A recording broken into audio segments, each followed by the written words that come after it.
वंदे गुरुणाम चरणारविंदे संदर्शित स्वात्मसुखावबोधे जनस्य जांगुलिकाय माने संसार हालाहलमोह शांतम अखंड मंडलाकारं व्याप्तं येन चराचरं तत्पदं दर्शितं येन तस्मै श्री गुरवे नमः। अनंत कोटी ब्रह्मांड नायक महाराजाधिराज योगीराज अक्कलकोट निवासी श्री स्वामी समर्थ महाराज की जय। श्रीराम।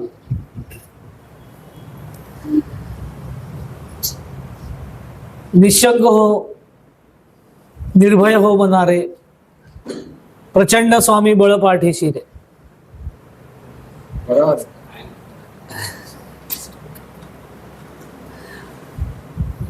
अतर्क्य अवधूत हे स्मर्तृगामी, अशक्य ही शक्य करतील स्वामी। जिथे स्वामी पाय तिथे न्यून काय, स्वय भक्त प्रारब्ध घडवी ही माय। आज्ञे विना काळ नाने त्याला, परलोकी ही ना भीती तयाल। उगाची भीतोसी भय हे पळू दे, वसे अंतरी स्वामी शक्ती कळू दे। जगी जन्म मृत्यू असे खेळ ज्यांचा, नको घाबरू तू असे बाळ त्यांचा। खरा होई जागा श्रद्धे सहित, कसा होशी त्याविण तू स्वामी भक्त। कितीदा दिला बोल त्यांनीच हात, नको डगमगू स्वामी देतील साथ। विभूती नमन नाम ध्यानादि तीर्थ, स्वामीच या पंच प्राणामृतात। हे तीर्थ घे आठवी रे प्रचिती, न सोडे कदा स्वामी घेती हात। पुन्हा अशक्य हे शक्य करतील स्वामी। तारक मंत्र बहुआयामी आहे, म्हणजे हा अतिशय लोकप्रिय असा हा मंत्र आहे।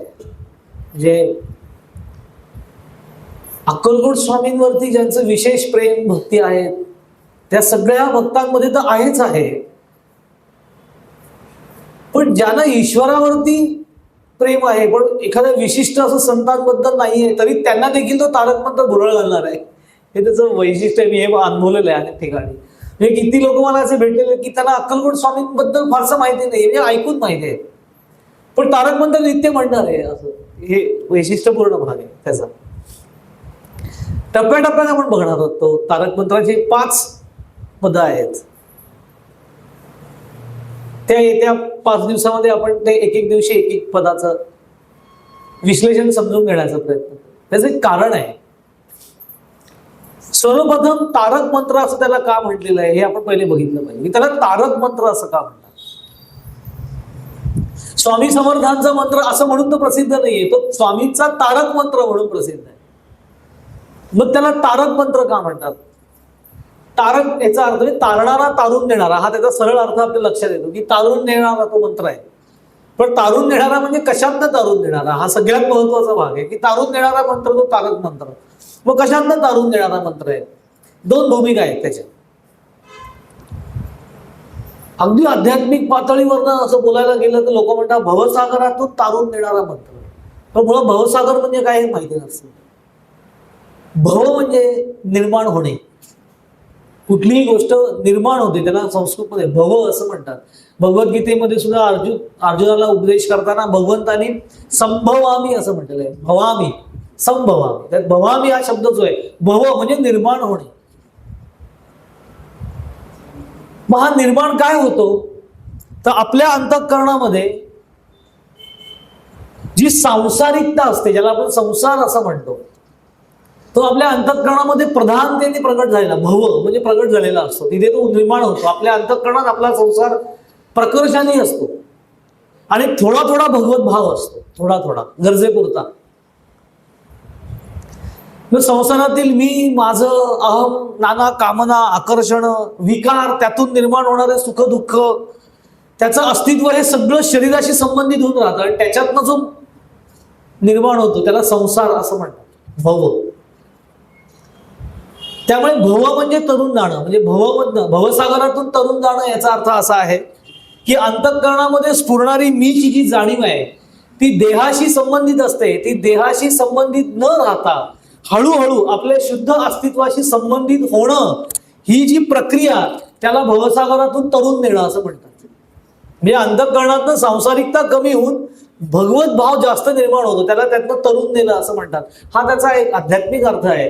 आणि दुसरा तारक मंत्राचा अर्थ असा आहे, तारून नेणारा. याचा अर्थ जीवनामध्ये ज्या नाना विविध अडचणी निर्माण होतात, त्या प्रापंचिक असतात, आर्थिक असतात, ऐहिक असतात, शारीरिक असतात, सामाजिक असतात, आपल्या अवतीभोवती, त्या सगळ्या अडचणींमधनं आपल्याला तरुण म्हणजे आपलं रक्षण करणारा, अशा अर्थी त्याला तारक मंत्र असं म्हटलेलं आहे. आणि त्याला मंत्र म्हटलेलं आहे, हे लक्षात घ्या. मंत्राची व्याख्या काय? मननात त्रायते इति मंत्र, हा ही मंत्राची व्याख्या आहे. मननात त्रायते इति मंत्र, याचा अर्थ मनन केले असता जो तारतो तो मंत्र. ज्याचं मनन आपण करतो, ते मनन केल्यानंतर आपल्याला जो तारतो त्याला मंत्र असं म्हणतात. आता मंत्र हे एक मोठा म्हणजे एक विशिष्टपूर्ण म्हणजे वैशिष्ट्यपूर्ण पद्धतीने रचलेले काही वेळेला शब्द समूह असू शकतात. मंत्र हे किती विशिष्ट शब्द समूह असू शकतात. त्यांचे नुसते उच्चार सुद्धा अंतःकरणावरती प्रभाव करून जातात. काही मंत्र असे असतात की ज्यांचा नुसतं उच्चार जरी केला तरी ते अंतःकरणावरती आणि आजूबाजूच्या वातावरणावरती फार मोठा परिणाम करून जातात, एक सकारात्मकता निर्माण करतात. आता तुम्ही विचार करा, नुसत्या उच्चाराने त्याचा सकारात्मक परिणाम निर्माण होतो. जर त्याचा अर्थ समजून त्याचा उच्चार केला तर त्याचा परिणाम किती परिणामकारक असेल, आणि तो असायलाही पाहिजे, समजून घेतलं पाहिजे. मंत्राच्या व्याख्या असतात, म्हणजे त्याचा अर्थ असतो. त्या व्याख्येनुसार जर का त्याचं मनन केलं समजून घेऊन, तर मंत्राचा परिणाम सर्वाधिक जास्त होतो, हे लक्षात घ्या. दोन पद्धतीने मंत्र संरक्षण करतो आपलं, म्हणजे त्याचं जे प्रक्रियात्मक अंग आहे ते दोन पद्धतीने होतं. मंत्राचं पहिलं प्रक्रियात्मक अंग म्हणजे योग्य उच्चाराने स्पंदन निर्माण होतात. मंत्राचा उच्चार योग्य करावा लागतो. ती जर योग्य स्पंदन निर्माण व्हायला हवी त्याचा उच्चार योग्य पद्धतीने करावा लागतो. मंत्राचे प्रकार पण आहेत. प्राकृत मंत्र आहेत, संस्कृत मंत्र असतात, मराठीतनं म्हणजे प्राकृत मंत्र असतात, काही बीजमंत्र असतात. बीजमंत्रांचं वैशिष्ट्य असं असतं की बीजमंत्र हे अधिकारी व्यक्तीने दिल्याशिवाय उच्चारू नयेत. कारण की मी एका मंत्राच्या अभ्यासामध्ये असताना हे वाचलेलं होतं एका अधिकारी व्यक्तीचं, की बीजमंत्रांना काही वेळेला विशेष अर्थ नसतो, म्हणजे पटकन त्याचा अर्थ सांगता येत नाही. बीजमंत्र हे उच्चारणावरती, त्याचे स्वर, त्याची जी रचना केली त्याच्या उच्चारणावरती त्याचा परिणाम ठरलेला असतो. आणि ते एखाद्या विशिष्ट अधिकारी व्यक्तीकडनं म्हणजे आध्यात्मिक अधिकार प्राप्त असलेल्या व्यक्तीने ते द्यावे लागतात, तर त्याचं उच्चारण करावं असं बीजमंत्रांच्या बाबतीत सांगितलं जातं. पण जे प्राकृत मंत्र असतात किंवा संस्कृत मंत्र असतात त्याला अशी विशेष काही अट नाही. याचे कारण ते स्वयंसिद्ध असतात. त्याला विशेष सिद्धता करावी लागत नाही, त्याला साधना करावी लागते नित्य, की ते आपसूक सिद्ध होत. जसं जसं आपण त्या मंत्रांचं नामाचं उच्चारण करायला लागू तसं तसं ते स्वयंसिद्ध होत जातात, कारण ते स्वयंसिद्ध असतातच. उदाहरणार्थ गणगण गणात बोते हा स्वयंसिद्ध मंत्र आहे.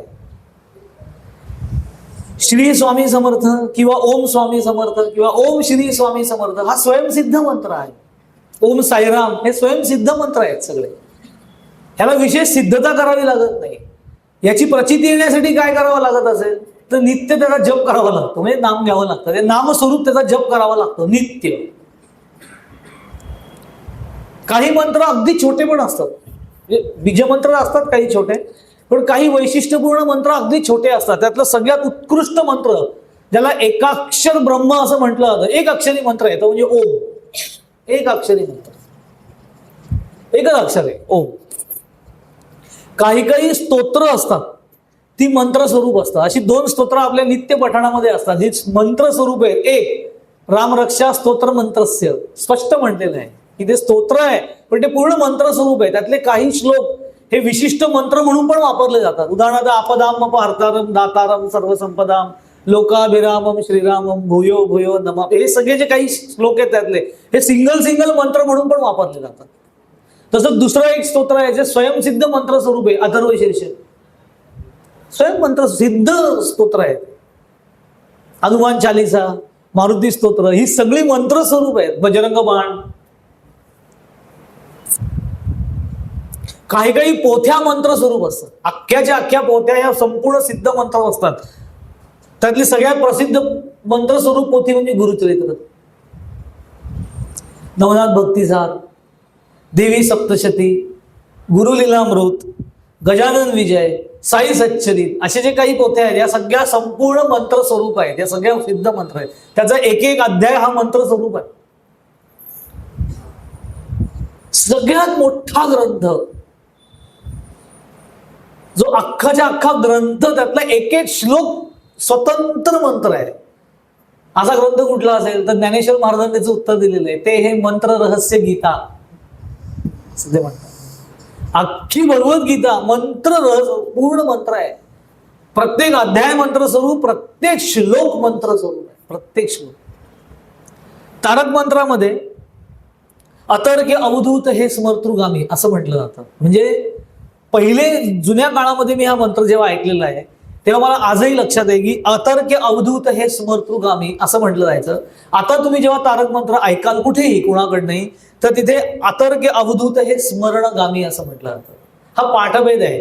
स्मरणगामी म्हटलं तर स्वामींची कृपा जास्त होते का स्मर्तृगामी म्हटलं ते असं बिलकुल नाही आहे. श्रद्धेने म्हटल्यानंतर कुठलाही शब्द हा पाठभेद आहे. मी हे सांगण्याचं कारण खूप लोकांनी हे प्रश्न विचारले होते एकदा की आमच्याकडे एक प्रत होती त्याच्यामध्ये असं लिहिलंय लोक असं म्हणतात. हा पाठभेद आहे. जसं अथर्व शीर्षामध्ये काही अथर्व शीर्षांच्या प्रतीमध्ये अवस्था त्रयातीत हा उल्लेख नसतो, काही ठिकाणी असतो. तो अवस्था त्रयातीत हा तो देहत्रय असं अवस्था त्रय हा शब्द नसतो काही वेळेला. तो पाठभेद आहे. पण त्यांनी काही अथर्व शीर्षाच्या म्हणणाऱ्या व्यक्तीवरती जी ईश्वराची कृपा होणार आहे त्याच्यात काही बदल होणार नाही. दुसरा एक पाठभेद आहे की जिथे स्वामी पाय तिथे न्यून काय. काही ठिकाणी जिथे स्वामी चरण तिथे न्यून काय असं म्हटलं जातं. आणि सगळ्यात महत्वाचं म्हणजे जवळी उभी स्वामी शक्ती कळू दे. आणि काही ठिकाणी आहे वसे अंतरी स्वामी शक्ती कळू. दोघांचाही अर्थ एकच आहे. तो काय आपण पुढे बघणार होतो जसे ते चरण येतील त्यावेळेला. पण हे पाठभेद आहेत. रामकृष्ण परमहंस असं सांगायचे की ह्या गोष्टीमध्ये फारसं पडू नका. एका व्यक्तीने त्यांना असं विचारलं होतं की मंत्र म्हणताना स्तोत्र म्हणताना थोडी काही चूक झाली शब्दांची, चुकला शब्द. काही संस्कृतमध्ये असतात ते आपल्याला संथा आपण घेतली नसेल आणि आपल्या रोजच्या बोलण्यात ते स्तोत्र नसतील तर आपली जीभ जड असते, आपली जीभ एवढी हलकी नसते संस्कृत भाषेला, ती रुळलेली नसते, त्यामुळे शब्द चुकतात. संधी कुठे आहे, कुठे संधी विग्रह करायचे आपल्याला माहिती नसतं. आपण समजा एखादा शब्द चुकीचा म्हटला गेला तर त्यांनी काही विपरीत परिणाम होईल का असं रामकृष्ण परमहंसांना विचारलं. तेव्हा त्यांनी इतकं सुंदर उदाहरण दिलं. ते असं म्हणाले की अरे एखादा बाप आहे, त्याला 2 मुलं आहेत. त्यातला एक मुलगा त्यांना बाबा बाबा हाक मारतोय आणि दुसरा मुलगा बोबडा आहे तो बब्ब बब्ब असं म्हणतोय. तर तो बब्ब म्हणतोय म्हणून वडिलांना काही राग येत नाही, कारण त्याला माहिती असतं हा बोबडा बोलत असला तरी हाक बापालाच मारतो. त्यामुळे एखाद वेळेला ह्या पाठभेदामधनं मी चरणगामी म्हटलं, एखाद्याने स्मर्तृगामी म्हटलं तर त्यांनी काय स्वामी असं म्हणणार नाही की कोण दोघांमध्ये तुलना कोण बघ, असं नाही आहे. भावच महत्वाचा आहे. त्यामुळे हा पाठभेद आहे एवढंच फक्त लक्षात ठेव. मुद्दामून चुकीचं म्हणू नये असं मात्र आहे. म्हणजे मला जर का योग्य काय आहे ते कळलंय पण आता मी पहिल्यापासून चुकीचंच म्हणत आलोय तर आता मी चुकीचंच म्हटलं असं नाहीये. जर मी चुकीचं म्हणत आलोय आणि योग्य काय ते मला जेव्हा कळलं तर मात्र तो संकेत आहे ईश्वराचा हे समजून मग चुकीचं न म्हणते योग्य काय ते म्हणण्याची सवय ठेवा. एक सगळ्यात महत्वाचं गोष्ट मी तुम्हाला सांगतो. तारक मंत्राकडे जायच्या आधी, प्रत्यक्ष तारक मंत्रामध्ये उतरायच्या आधी स्वामींचं एक वचन आहे, अभिवचन ज्याला म्हटलं, भिवू नकोस मी तुझ्या पाठीशी आहे. हे कधी म्हटलंय स्वामींनी? हा प्रश्न मला माझ्याच गुरूंनी विचारला होता. म्हणजे 2019 सालची गोष्ट आहे. त्यावेळेला त्यांचा काही विशिष्ट याच्यावरती अभ्यास सुरू होता आणि त्यांच्याच आज्ञेने माझाही स्वामी समर्थांच्या चरित्रावरती अभ्यास सुरू होता. तर त्यावेळेला त्यांनी ते खूप गायडन्स करायचे. त्यांच्याकडे खूप त्याचे डिटेल्स होते वगैरे, ते मला गायडन्स करायचे त्याचं की हा प्रसंग वाच, हे इथे असं नमूद केलेलं आहे वगैरे. तर त्यांनी मलाच एकदा प्रश्न विचारला की म्हणे एक काम आहे तुझ्याकडे असं म्हणले. आता आपल्या गुरूंचं आपल्याकडे काम आहे. ते म्हणाले की अक्कलकोट स्वामींचे जेवढे फोटो असतात त्या सगळ्या फोटोंच्या खाली एक अभिवचन लिहिलेलं असतं, भिवू नकोस मी तुझ्या पाठीशी आहे. पण बखरीमध्ये त्याचा कुठेही उल्लेख नाही. या वचनाचा बखरीत कुठेही उल्लेख नाही, भिवू नकोस मी तुझ्या पाठीशी आहे. हे असं ते त्यांच्या निदर्शनास ते आलं नाही. त्यांनी बऱ्याच ठिकाणी त्याचा शोध घ्यायचा प्रयत्न केला की हे कुठे म्हटलेलं आहे, कधी म्हटलेलं आहे, कुणाला उद्देशून म्हटलंय का विशिष्ट, ते कसं आपल्यापर्यंत आलं. बरं, स्वामींच्या बकरीमध्ये स्वामींनी ज्याला समाधी लीला केली ही स्वामींचीच वाक्य आहेत की मी आता समाधी लीला करतो आहे. ते त्यांनी जेव्हा समाधी लीला केली 1878 30 एप्रिल 1878ला, तेव्हा त्यांनी देह ठेवायच्या आधी म्हणजे देह विसर्जित करायच्या आधी भगवद्गीतेमधील अनन्यास चिंतयन्तो माम ये जनाः पर्युपासते तेषां नित्याभियुक्तानां योगक्षेमं वहाम्यहम् या श्लोकाचा उच्चार केलेला ते नमूद आहे. पण तिथे त्यांनी तेव्हा भिवू नकोस मी तुझ्या पाठीशी आहे तेव्हा म्हटलेलं नाहीये. मग हे म्हटलं कधी? का हे आपण जोडलेलं आहे स्वामींना. आपण जोडू शकत नाही, आपली ताकद नाही अशी. पण ज्या अर्थी ते इतकं कित्येक काळापासून हे तब्बल स्वामी असतानापासून स्वामींचे जेव्हा फोटो प्रचलित व्हायला लागले तेव्हापासूनच ते अभिवचन लिहिलं गेलं असं भिवू नकोस मी तुझ्या पाठीशी. मग हे विचारलं कधी? त्याचा एक इतिहास आहे, मी तुम्हाला सांगतो.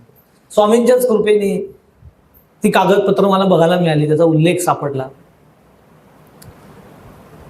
गुर्ल होसूर नावाचं एक गाव आहे कर्नाटक जिल्ह्यात, कर्नाटक राज्यामध्ये. गुर्ल होसूर, तिथे रामू मास्तर बोठे 1857 ते 1911 या कालावधीमध्ये त्यांचं कार्य होऊन गेले. हे रामू मास्तर बोठे हे शिक्षक होते म्हणून त्यांना मास्तर म्हणायचे. पुढे अक्कलकोट स्वामींच्या संपर्कात आल्यानंतर त्यांना आध्यात्मिक अधिकार प्राप्त झाले आणि त्यांचं नामकरण कैवल्याश्रम स्वामी असं झालं गुर्ल होसूर गाव.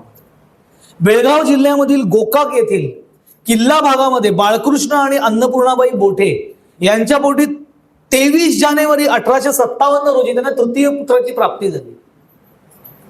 आणि त्याचं वैशिष्ट्य असं होतं त्या मुलाचं की जन्माला आल्यानंतर तो रडलाच नाही, उलट आईचं तोंड बघून खुदकन हसला. जनरली मुलं रडतात, म्हणजे आपण सगळे रडतच आलेलो असतो,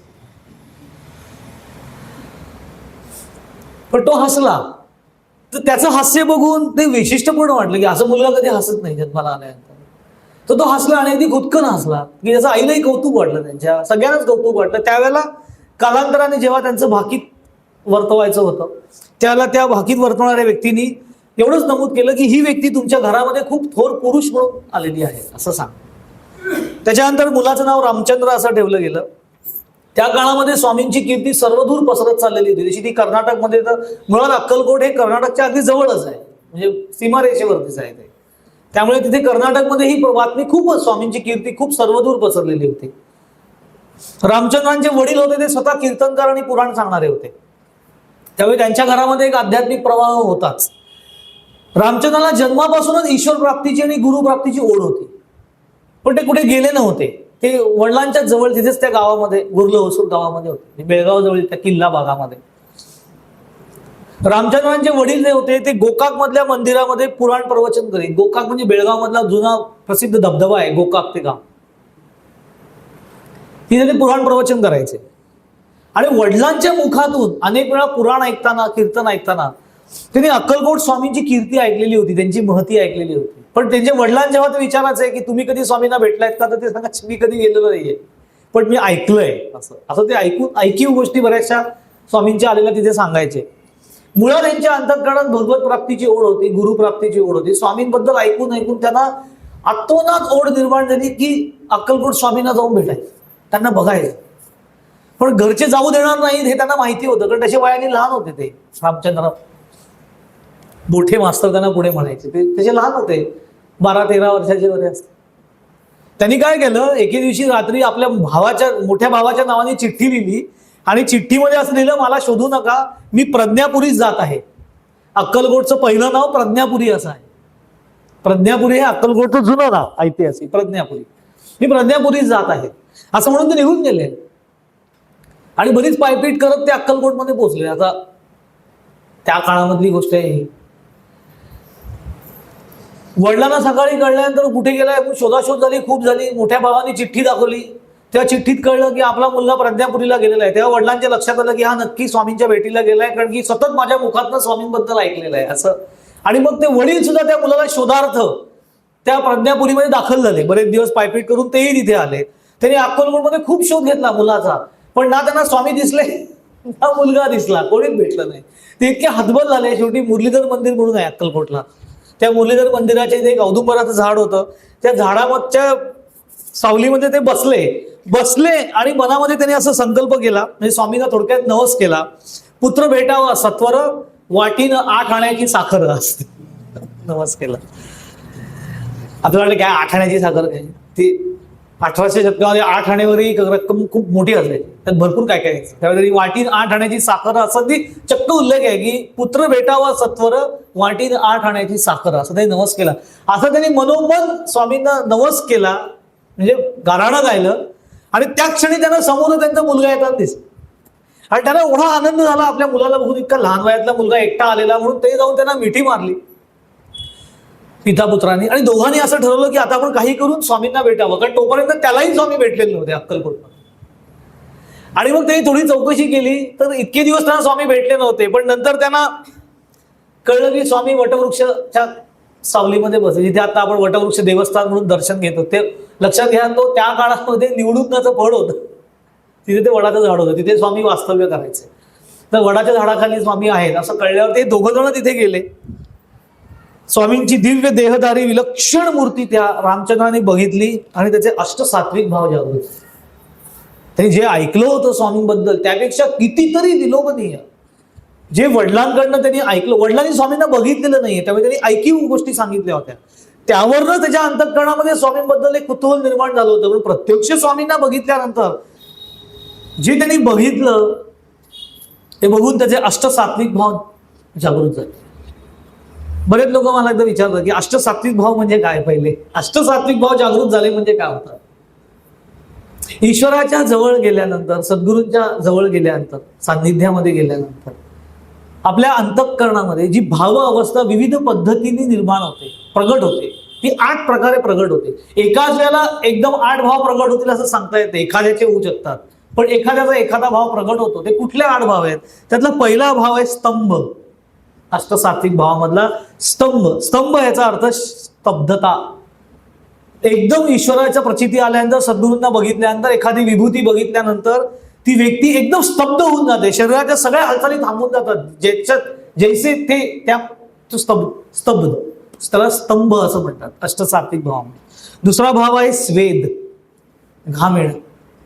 काही वेळा अनाकलनीय पद्धतीने घाम यायला लागतो, कळत नाही त्या व्यक्तीला काय होतंय, पण घाम येतो, त्याला स्वेद असं म्हटलं आहे. तिसरा भाव आहे रोमांच, अंगावर काटा उभा राहणं. आपण म्हणतो ना अंगावर शारे आले, काटा उभा राहिला अंगावरती. आताच्या ह्याच्यामध्ये गुग्स बम पटकन कळतं सांगितलं की ही त्याला म्हणतात रोमांच. चौथा आहे स्वरभंग. हे आवाजाला कंप निर्माण होतो, आपल्या शब्दात नीट फुटत नाही, कंप निर्माण होतो आवाजाला, स्वरभंग असं म्हणतात. पाचवा आहे कंप, शरीराला कंप सुटतं, थरथराला होतं त्यांच्या समोर गेल्यानंतर, त्याला कंप असं म्हणतात. 6वा आहे वैवर्ण्य. वैवर्ण्य याचा अर्थ रंग बदलणे, एकदम चेहरा पांढरा फटक पडतो, चांगल्या अर्थी चेहरा पांढरा फटक पडणं किंवा चेहऱ्याचा थोडा रंग बदलला, त्याला वैवर्ण्य असं म्हणतात. 7वा भाव आहे अश्रू. सतत डोळ्यातनं अश्रू यायला लागतं. ते काय येत आहे, त्याचं कारण काय. ज्याच्या डोळ्यातनं अश्रू येते त्याला हे कंट्रोलही करता येत नाही, इतके ते अश्रू यायला लागतात. त्याला आपण आनंद अश्रू असं म्हणतो, पण ती भाव अवस्था असते काही वेळेला अष्टसात्विक भावामधली, त्याला अश्रू. आणि 8वा जो सर्वात महत्वाचा भाव आहे तो म्हणजे प्रलय. प्रलय याचा अर्थ मूर्छा येणे. पण ही मूर्छा म्हणजे एकदम अनकॉन्शियसनेस समजा असतं तशातला भाग नाही, जाणीव हरपणे असं नसून नुसतं. प्रलय मूर्छा म्हणजे परमानंदामध्ये देहाचं भान हरपणे. आपण म्हणतो ना देहभान हरपलं, ते देहभान हरपलं याचा अर्थ प्रलय नावाचा जो भाव असो प्रगट होतो. इथे त्यांनी असं वर्णन केलंय की या रामू मास्तर बोठे यांनी स्वामींना बघितल्यानंतर त्यांच्या स्वतःच्या व्यक्तिमत्वामध्ये हे 8ही प्रकार एकदम निर्माण झाले, त्याला अष्टसात्विक भाव निर्माण होणं असं म्हणतात. एकाच वेळेला ते स्तंभित झाले, स्वेद निर्माण झाला, रोमांच, कंप म्हणजे स्वामींना हाक मारायला गेले पण आवाजात कंप निर्माण झाला, शरीर थरथरायला लागलं, चेहरा पांढरा पडायला लागला, डोळ्यातनं अश्रू यायला लागले आणि नंतर भावावस्था निर्माण झाली, म्हणजे थोडक्यात उन्मनी स्थितीमध्ये गेली, त्याला प्रलय असं म्हणतात. बघिता क्षणी स्वामींना. आणि एवढं सगळं झालं आणि स्वामींनी त्याच्याकडे बघितलं आणि म्हणाले बेटा इधर आओ. आपल्याला असं वाटलं की स्वामी हिंदीतनं का बोलले असते. तर अक्कलकोट स्वामींचं एक वैशिष्ट्य होतं, स्वामी बरेचसे संवाद हिंदीतनं साधायचे आणि ते सुद्धा हैदराबादी लहेजामध्ये बोलायचे.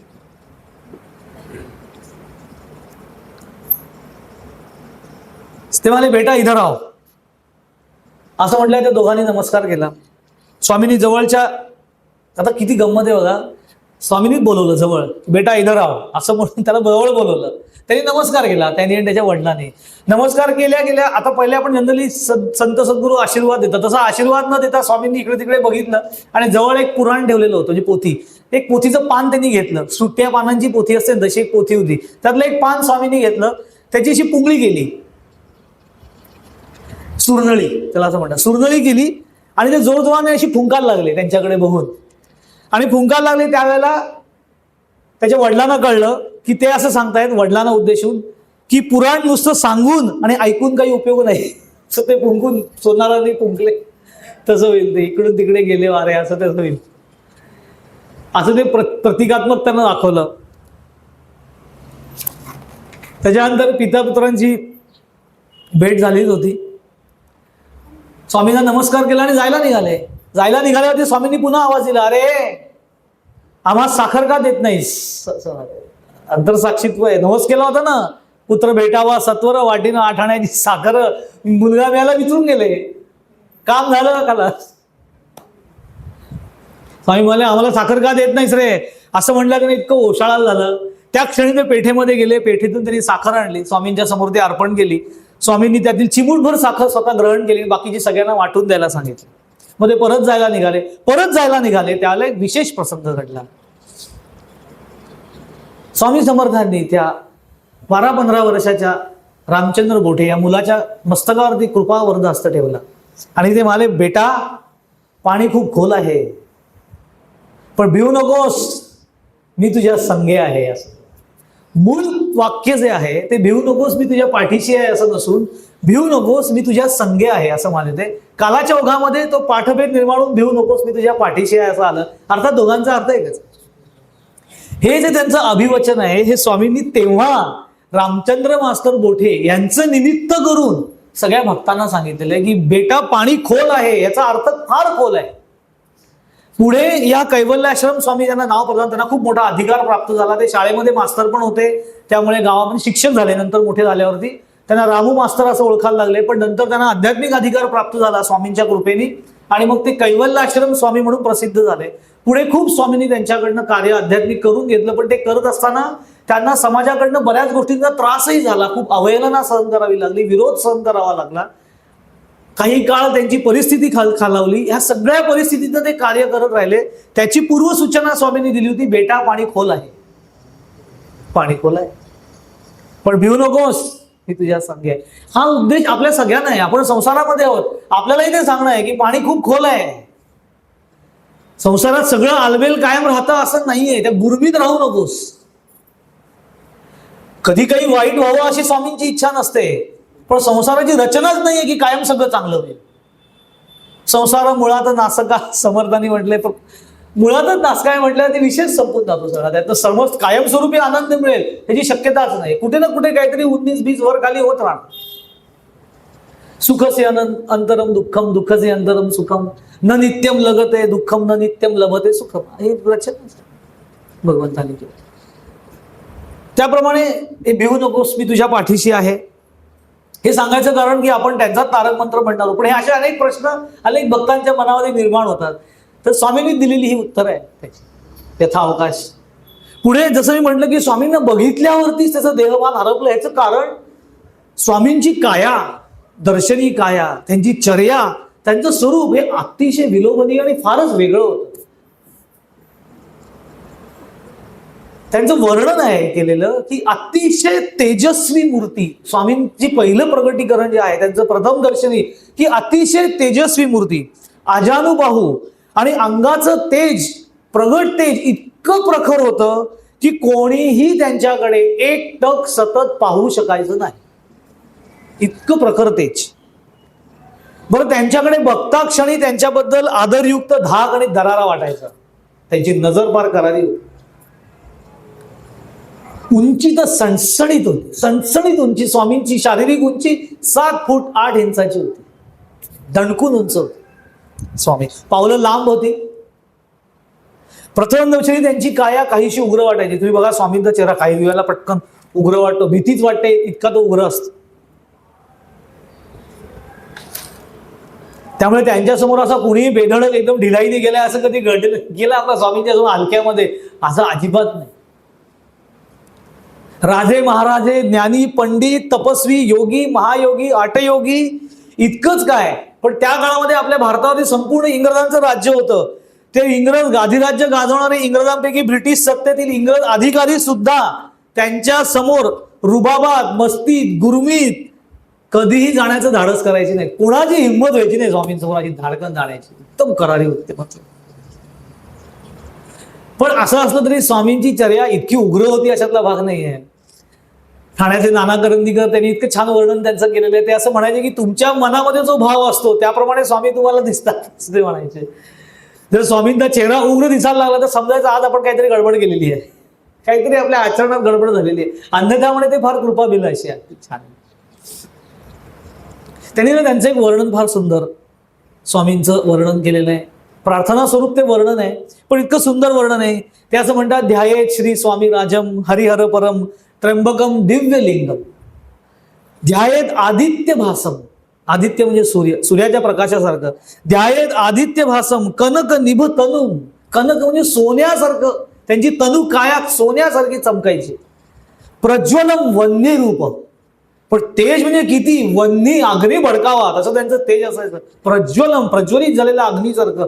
प्रज्वलम वन्नी रूपम ध्यायेत आजानुबाहुम परम पुरुषम योगीवीर ध्यान गम्य.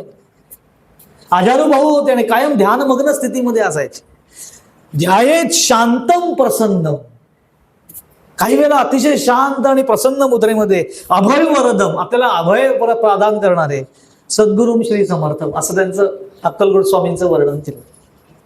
अशा ब्रह्मांड नायकाचा चरित्र प्रसंगाच्या आधाराने आपण तारक मंत्र समजून घेणार आहोत. कारण तो चरित्र प्रसंगाच्या आधारे समजून घेतला तर समजायला सोपा आहे. वैशिष्ट्यपूर्ण भाग आहे की आपण आज गजानन प्रगट दिनाच्या म्हणजे गजानन महाराजांच्या प्रगट दिनाच्या उत्सवाच्या कार्यामध्ये, या उत्सवामध्ये आपण हा प्रगट साजरा करतोय आणि त्याच्यात आपण तारक मंत्र घेतोय. कायला असं वाटेल की गजानन महाराजांचा प्रगट दिनाचा उत्सव आहे, मग स्वामी समर्थांचा तारक मंत्र का, असं वाटू शकतं. तर्क आपण काही करू शकतो. त्याचं मुख्य कारण असं आहे, ही प्रेरणा मुळात गजानन महाराजांचीच आहे. त्यांनीच ही प्रेरणा दिलेली आहे की इथे तारक मंत्रावरती थोडासा अभ्यास व्हावा. आणि असं नुसती प्रेरणा का असेल, मुळात गजानन महाराजांचा आणि अक्कलकोट स्वामींचा काही संबंध आहे का, तर फार घनिष्ठ संबंध आहे, अगदी घनिष्ठ. अक्कलकोटला बुधवार पेठेमध्ये स्वामी समर्थांची समाधी आहे. चोळप्पांचं जे घर आहे. लक्षात या, अक्कलकोटला गेल्यानंतर बऱ्याच वेळेला लोकांचा असा गैरसमज होतो की वटवृक्ष देवस्थानच्या इथे जातात, तिथे दर्शन घेतात, ती त्यांची निवासाची जागा आहे. सलग 22 वर्ष स्वामी ज्या वटवृक्ष देवस्थानाखाली निवास केला ती जागा म्हणजे वटवृक्ष देवस्थान.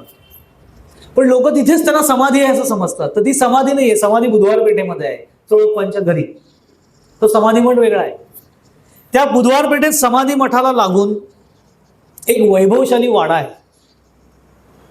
तो वाडा विरूपाक्ष आणि राचप्पा मोदी यांचा मोदी वाडा म्हणून प्रसिद्ध आहे. विरूपाक्ष मोदी वाडा असं म्हणतात. असा तो वाडा आहे अक्कलकोटला बुधवार पेठेमध्ये चोळप्पांच्या घराच्या बाजूला. या मोदी वाड्यामध्ये एक अतिशय वैशिष्ट्यपूर्ण घटना घडलेली आहे. जिथे ही भेट झाली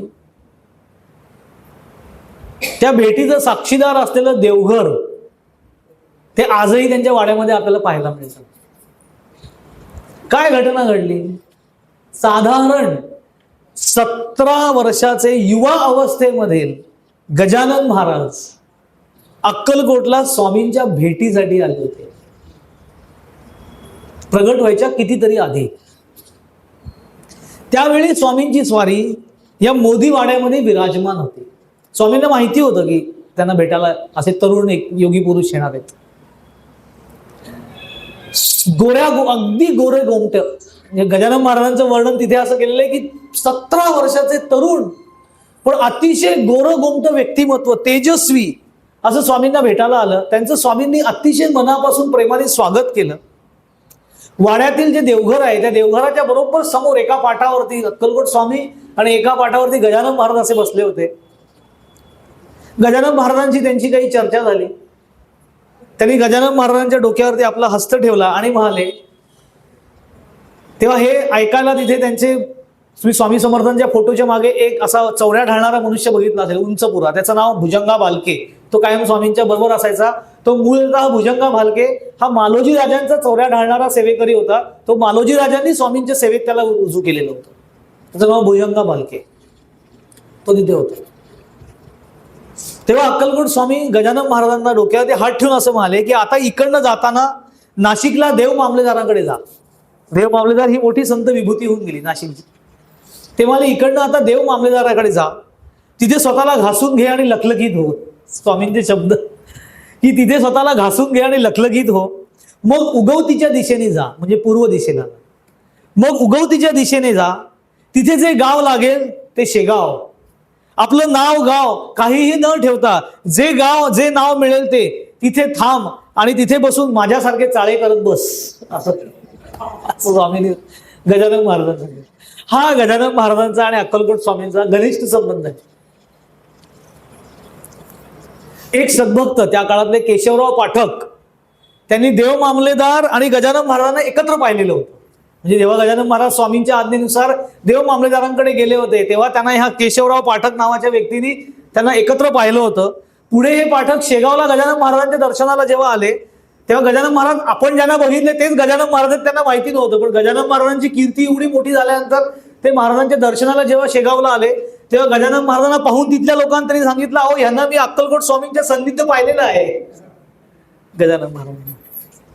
आणि हा विलक्षण योगायोगच आहे की 1878 30 एप्रिल 1878 रोजी अक्कलकोट स्वामी समाधिस्थ झाले. आणि 23 फेब्रुवारी तारखेने सांगतोय मी, 23 फेब्रुवारी 1878 गजानन महाराज शेगाव येथे प्रगट.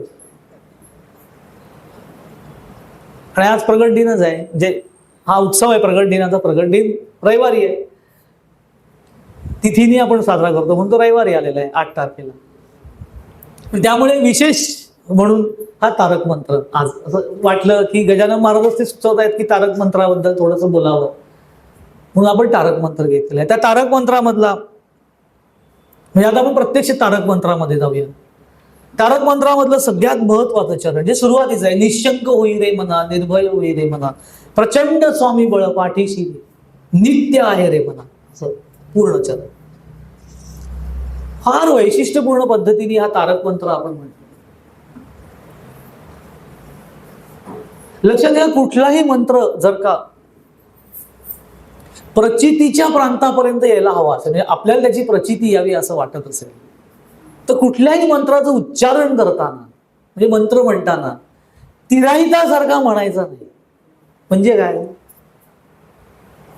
त्याचं उत्तर स्वामींनी या मंत्रातच दिलेलं आहे. वसे अंतरी स्वामी शक्ती कळू दे, किंवा जवळी उभी स्वामी शक्ती कळू दे, हा जो भाग आहे तेव्हा बघू पुढे. पण तो तिराहितासारखा म्हणायचा नाही. तिराहितासारखा म्हणजे मी मंत्र म्हणतोय, स्वामी कुठेतरी आहेत, माझ्यापासून लांब बसलेत, अक्कलकोटला आहेत, इकडे तिकडे, ते ऐकतील, मग माझं बोललेलं त्यांच्यापर्यंत पोचलं तर प्रतिसाद मिळेल, असं तिराहितासारखं नाही. ते माझ्या आतमध्ये आहेत. कारण त्यांनी म्हटलंय ना, जवळी उभी स्वामी शक्ती कळू दे. मी मंत्र म्हणतोय, माझ्या जवळ स्वामी आहेत, माझ्या अगदी आजूबाजूलाच आहेत.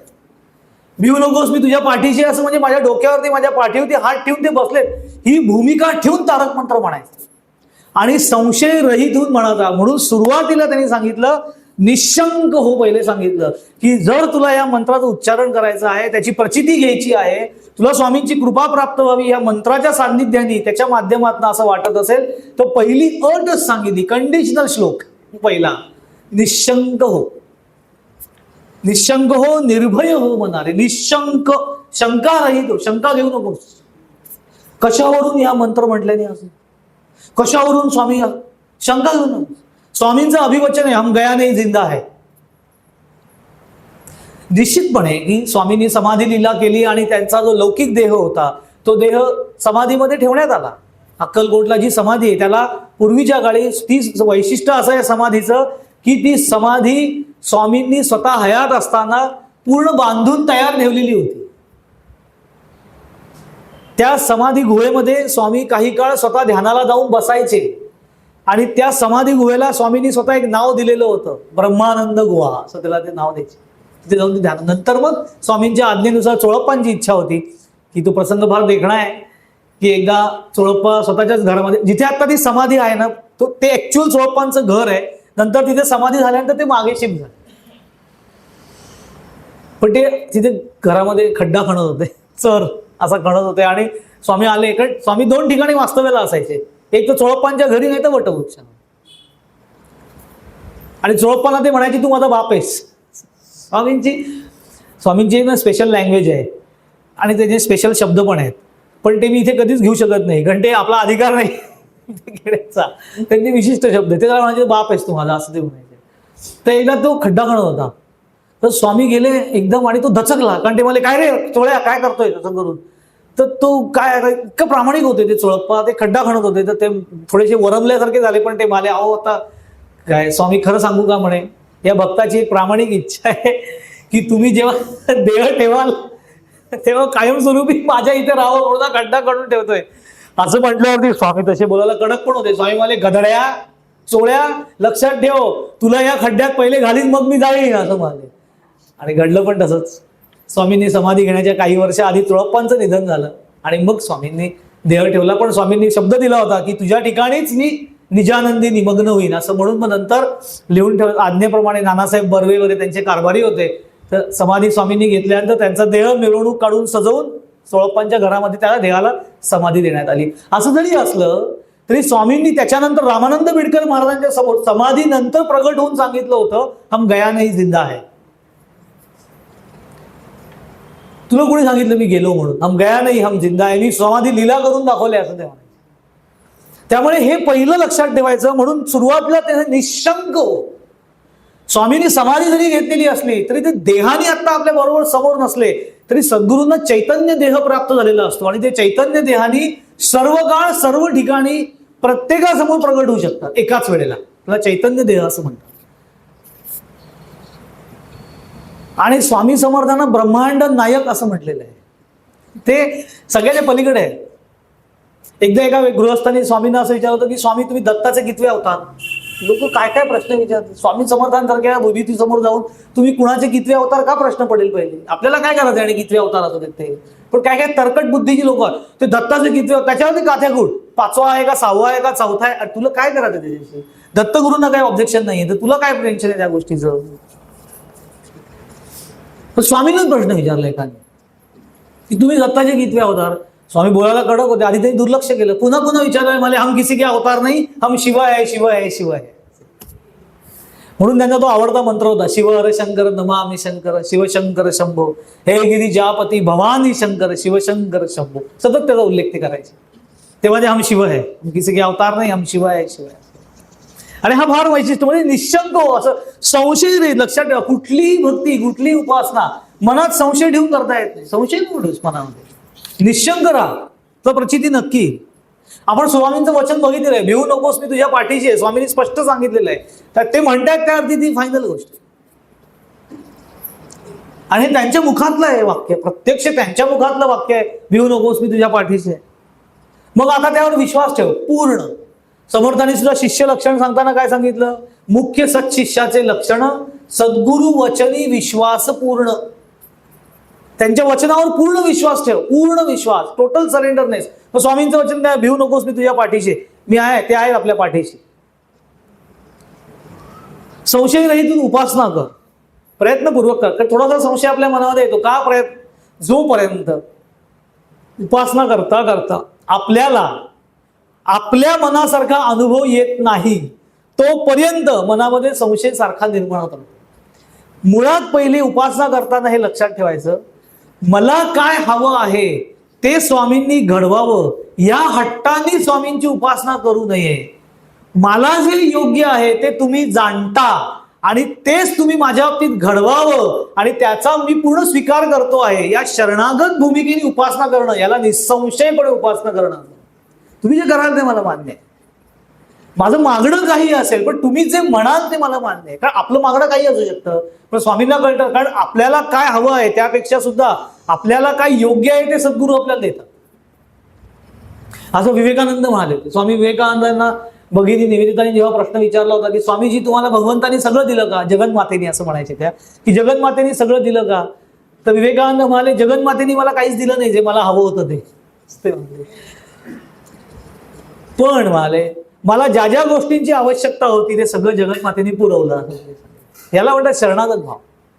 मला काय हवं आहे तो भाग महत्वाचा नाहीये, मला योग्य काय आहे ते माझ्यापेक्षा त्यांना जास्त कळतंय आणि त्याच्यासाठी त्यांना जे मान्य असेल ते ठीक आहे. माझं मी गाराणा स्वामींसमोर ठेवलं, काही गोष्टी आपण शेवटी आपण मागणार कोणाकडे, ज्यांच्यावर आपलं प्रेम आहे आणि जो देण्याची क्षमता बाळगतो त्याच्याकडेच आपण मागणार. त्यामुळे आपण मागितलं तरी स्वामींकडेच मागणार आहे. स्वामींकडे मागू नका असं स्वामी पण स्वतः म्हणत नाही, ते नैसर्गिक आहे. स्वामींकडे एखादी गोष्ट मागणं, एखाद्या अडचणीमध्ये आपण सापडल्यानंतर स्वामींना सांगणं की या अडचणीतनं मला दूर करा, हे त्यांना सांगणं हा नैसर्गिक स्वभाव आहे, तो अयोग्य नाहीये. मग अयोग्य काय आहे तर सांगितल्यानंतर त्यांनी काय करायचं हे पण मी ठरवतो तेव्हा ते अयोग्य असतं, तिथे संशय असतो.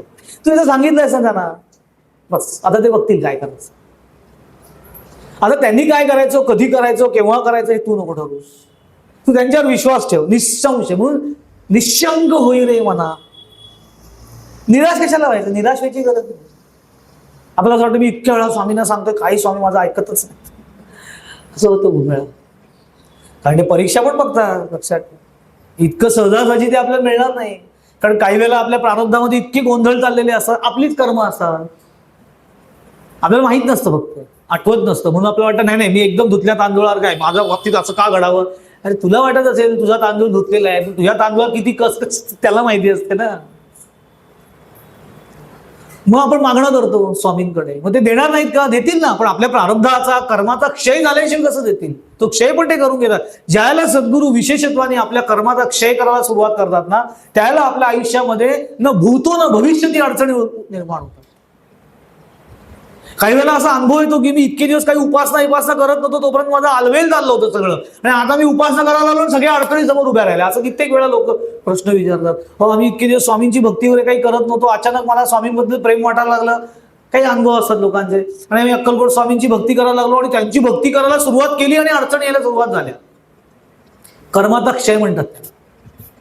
उपासना पूर्णत्वाला जाण्यासाठी आपल्या प्रारब्धानुसार जी कर्म निर्माण झालेली असतात किंवा आपल्या कर्माने जे प्रारब्ध निर्माण झालेलं असतं त्याचा जो विपरीत परिणाम असतो त्याचा क्षय करणं तो द्रुतगतीने करून घेतात.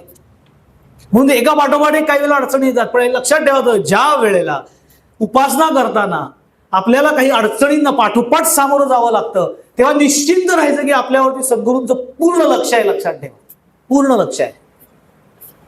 ते जाणवलं नाही तरी ते असतात, आणि आपल्याला जाणवण्यासाठी आपली ती योग्यता पण असावी लागते. प्रत्येक वेळेला आपल्याला प्रचिती येईलच असं नाहीये, पण प्रचिती न येता सुद्धा कित्येक वेळेला अडचणी दूर करण्याचं काम पडद्यामागून स्वामी करत असतात. मी अनुभवाने तुम्हाला हे सांगतो, निश्चितपणे करतो. तुकाराम महाराजांनी याच्यावरती भाष्य, म्हणजे ह्या विषयावरती भाष्य करताना इतका सुंदर अभंग रचला.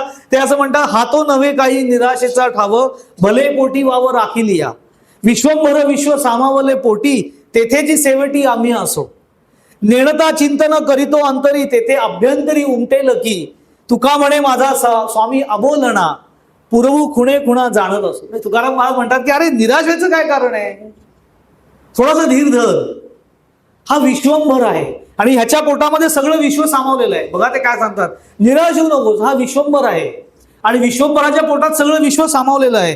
मग सगळं विश्व त्याच्या पोटात सामावलं आहे, त्या विश्वामध्ये आम्ही पण आहोत का नाही, म्हणजे आपण पण त्याच्या पोटामध्ये कुठेतरी आहोतच की. त्यामुळे मी जरी नेणता चिंतन करीतो अंतरी, मी जरी न जाणता त्याचं चिंतन त्याची भक्ती करत असलो तरी देखील तो जाणता असल्या कारणाने त्याला ते कळणारच आहे. असं आपल्याला नाही कळलं, आपल्याला पटकन अनुभूती नाही आली की स्वामी माझ्या पाठीशी आहेत का, तरी काळजी करू नकोस. तू नाम घेतोयस ना त्यांचं, त्यांच्यावर प्रेम करतोयस ना, तुला आता नाही जाणवणार. कारण का, तू नेमटेपणाने ती भक्ती करतोयस. अजून जाणतेपणाच्या प्रांतात जाणे की तुझी साधना फलतूप झालेली नाही. तू पक्की साधना करत राहा. तुला नाही जरी कळलं तरी त्यांना कळत असतं, ते तिथे असतात आणि 100% असतात. मी तुम्हाला सांगतो, तर निराश व्हायचं नाही. म्हणून त्यांनी सुरुवातीला सांगितलं निशंक हो, तसंच निर्भय हो मनाने. भीती नको बाळगू, भीती बाळगू नको. होईल का, काय होईल आता, तर कसं होणार, भीती नको बाळगू, काही भीती नको. सगळ्यात जास्त भीती कसली असते, मरणाची. भये व्यापिले सर्व ब्रह्मांड आहे असं म्हटलेलं आहे. पण संत कसे असतात, भयातीत ते संत अनंत पाहे.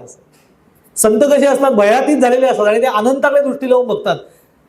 जे नष्ट होणार आहे त्याच्यावर त्यांची दृष्टीच नसते, जे कायम टिकणार आहे त्याच्यावर दृष्टी लावून बघतात. आपलं उलट होतं, आपण जे जाणार आहे त्याला घट्ट धरून ठेवतो, त्याच्यावरती दृष्टी. म्हणजे कशावर, देह आणि देहाला लागलेला संसार. म्हणून आपल्याला भीती असते, कारण तो जाणार आहे. आणि भीती कसली असते? जाण्याची भीती असते, गमावण्याची. सगळ्यात जास्त भीती आपला देह जाण्याची, मृत्यूची. स्वामी सांगतात त्याची भीती बाळगू नकोस. पुढे गेल्यावर सांगणार परलोकी ही ना भीती त्याला, जगी जन्म मृत्यू असे खेळ ज्यांचा. अप्रतिम शब्द वापरलेला आहे. अरे जन्म मृत्यू खेळ आहे त्यांच्यासाठी, खेळ. तू कशाला घाबरतोयस? नको घाबरूस, भीती बाळगू नकोस. म्हणून निर्भय हो म्हटलं. पहिलं सांगितलं निशंक हो, निर्भय हो. आणि मना असं म्हटलेलं आहे, कारण ह्या सगळ्याचं कारणीभूत कोण असतं? मन. मन शंकिक होत असतं. बघा बुद्धी प्रामाणिक असते. इंद्रियाणी पराण्याहून इंद्रियेभ्य परम मनः मनसस्तु परा बुद्धी असं म्हटलेलं आहे. मनापेक्षा वरचढ स्थान बुद्धीला दिलेलं आहे, कारण बुद्धी प्रामाणिक असते. मन एकनाथ महाराज म्हणतात तसं, या मनुवा इतके द्वाड जगात कोणी नाही असं ते म्हणायचे. मन भयंकर द्वाड, संशयी फार असतं ते. मी मागे उदाहरण दिलं होतं की मन आणि बुद्धीमधला प्रामाणिकपणा ओळखायचा असेल आणि अप्रामाणिकपणा बघायचा असेल की मन कसं पळवाटा काढण्यामध्ये चतुर असतं एकदम, त्याची बुद्धी नाही, बुद्धी प्रामाणिक असते. म्हणजे कसं माहितीये का, समजा मला मिरची भजी खावीशी वाटते.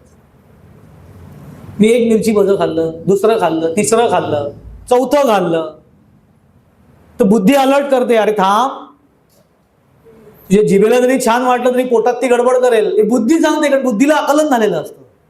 बुद्धी प्रामाणिक आहे, ती लगेच अलर्ट करते. पण मन चंचल आहे, ते बुद्धीला साईड ट्रॅक करून टाकतं. ते काय म्हणतात, जाऊ दे, चाराच्या ऐवजी 5 मिरच्या खाल्ल्या तरी काही फरक पडणार आहे, हांडाभर ताक प्यायलं की झालं. मन बुद्धी.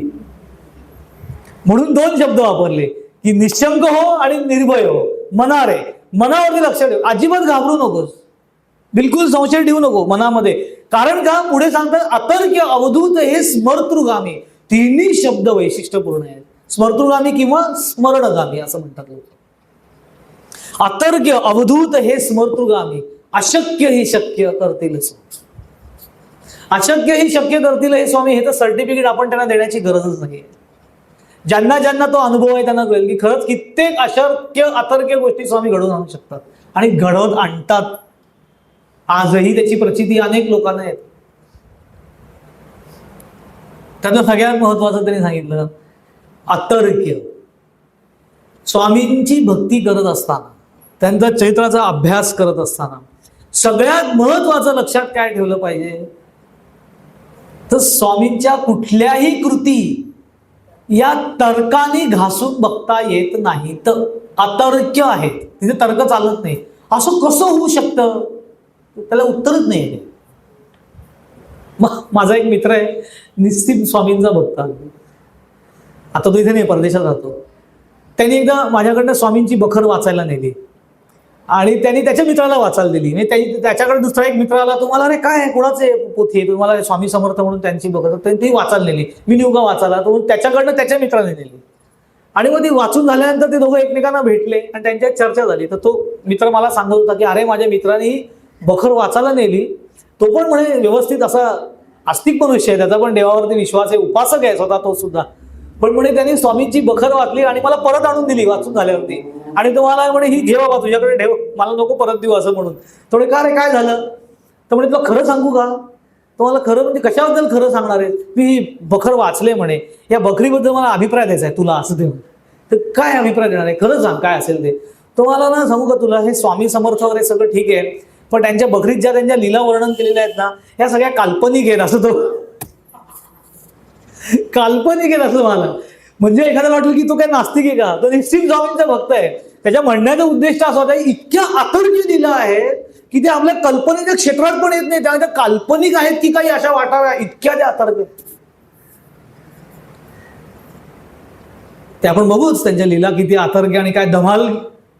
स्वामींच्या लीला जर आपण बघायला सुरुवात केली ना, तर आपल्याला कुठला दुसरा विषय घ्यायची गरज नाही, इतक्या लीला आहेत त्यांच्या.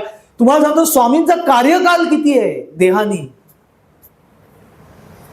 जो ज्ञात कार्यकाल आहे की ज्याची नोंद झालेली आहे, तो आहे 800 वर्ष. स्वामींनी ज्या वेळेला 1878 साली देह समाधीत ठेवला, तेव्हा त्यांची काया 800 वर्ष जुनी झालेली होती.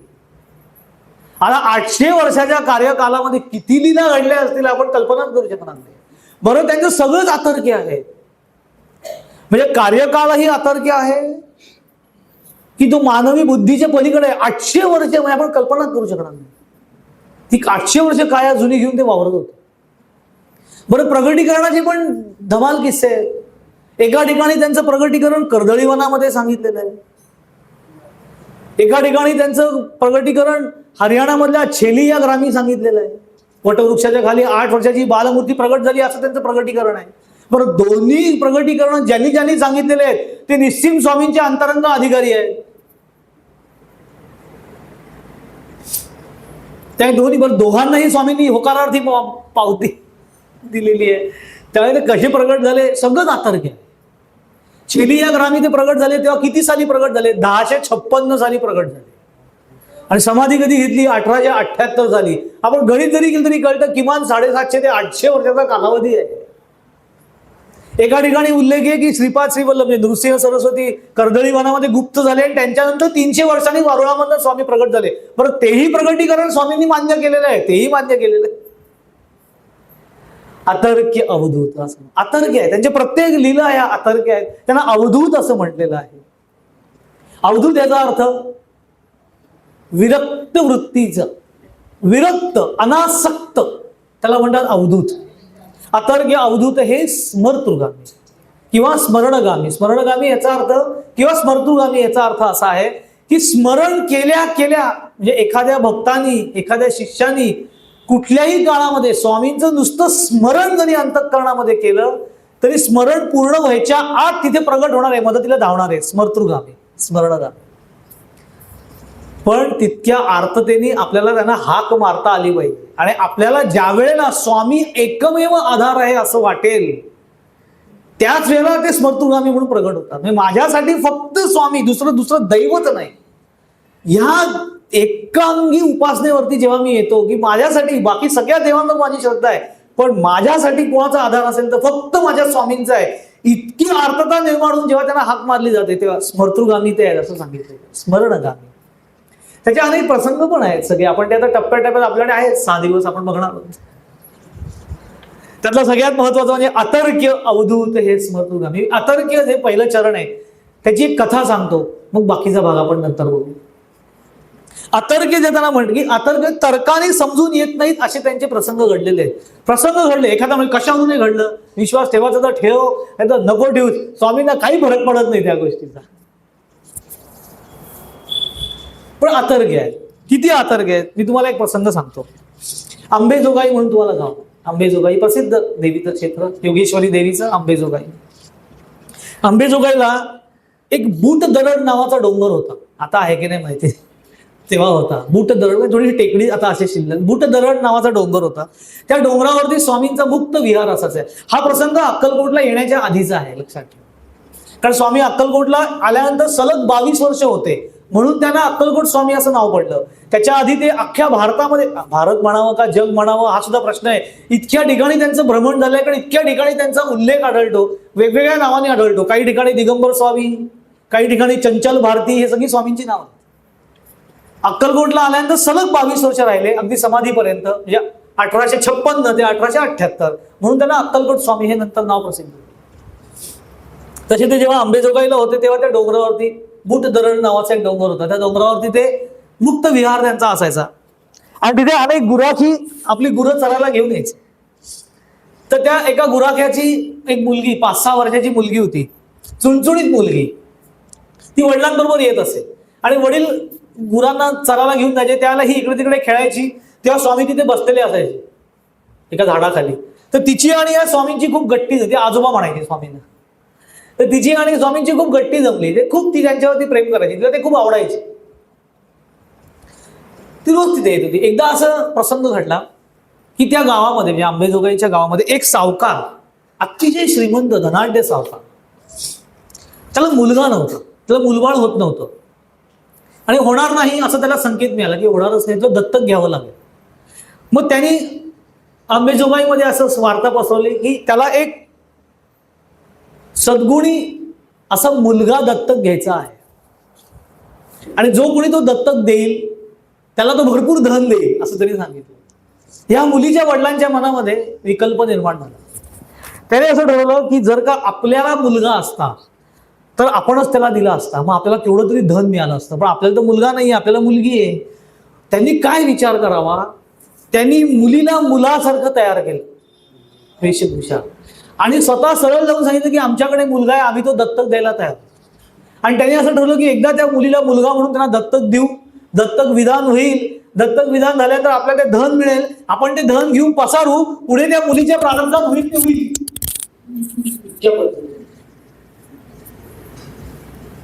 असं म्हणून ते दत्तक विधान वगैरे सगळं झालं, ते सगळं झालं दत्तक विधान वगैरे. काळ लोटला नंतर, आता ती निसर्गाच्या पावलाने चालतो. कालांतराने त्यांना हे कळलं की आपण फसवले गेलो, हा मुलगा नाही, ही मुलगी आहे. मग त्या काळातली गोष्ट आहे, त्या काळामध्ये ही फसवणूक झाली, म्हणून त्या सगळ्यांना पकडलं गेलं, त्यांना जबर शिक्षा ठोठावली. आणि दुर्दैव असं की मुळात हे सगळं घडलं त्या मुलीला काही माहिती नाही, लक्षात घ्या, ती लहान आहे त्यावेळेला. पण त्या काळातल्या तिथल्या एका अधिकारी व्यक्तीने तिच्या कुटुंबाला काहीतरी गावाबाहेर जाण्याची शिक्षा का अशी काहीतरी शिक्षा सुनावली, त्यांची सगळी संपत्ती जप्त केली आणि ह्या मुलीला मृत्यूदंडाची शिक्षा सुनावली. आणि असं ठरलं की ज्या डोंगरावरती ही मुलगी खेळायला जायची तिथे सगळ्यांसमक्ष हिनं शिरच्छेद करा. पूर्वी फार विचित्र काही गोष्टी चालतात. आणि ती मुलगी काय करणार विचार, ती घाबरली, तिला काहीच कळला मार्ग नाही, आपलं काय चुकलं हे तिला कळत नाहीये. आणि सगळेजण तिला घेऊन पण गेले तिथे शिरच्छेद करण्यासाठी. तर तिथे स्वामी बसलेले होते समोर, तिथे ते वावरायचे. तर तिने एक शेवटची इच्छा व्यक्त केली की असंही मी मरणारच आहे, कारण टोपाई थोडी ती मोठी झालेली होती, मी मरणारच आहे, मला मारणार आहात तुम्ही, तर मला त्या आजोबांना मला एकदा भेटून येऊ द्या, त्यांना नमस्कार केला. जा मला ते मारेकरी मध्ये जाऊ दे, काहीतरी काय मारायचंच आहे, जा तू भेटा. त्यांना काय माहिती की ती कुणाला भेटायला चालली, ती कोण विभूती आहे. ती स्वामींना भेटायला गेली, रडायला लागली. स्वामी मला काय झालं बेटा, ती सगळी हकीकत सांगितली, असं असं झालं आणि आता मला ते मारून टाकणार आहे. कोण मारणार आहे तुला? मला स्वामी जरब त्यांची खूप होती. तर ते मारेकरी इकडे आले म्हणे, हिला का मारणार आहात म्हणे तुम्ही.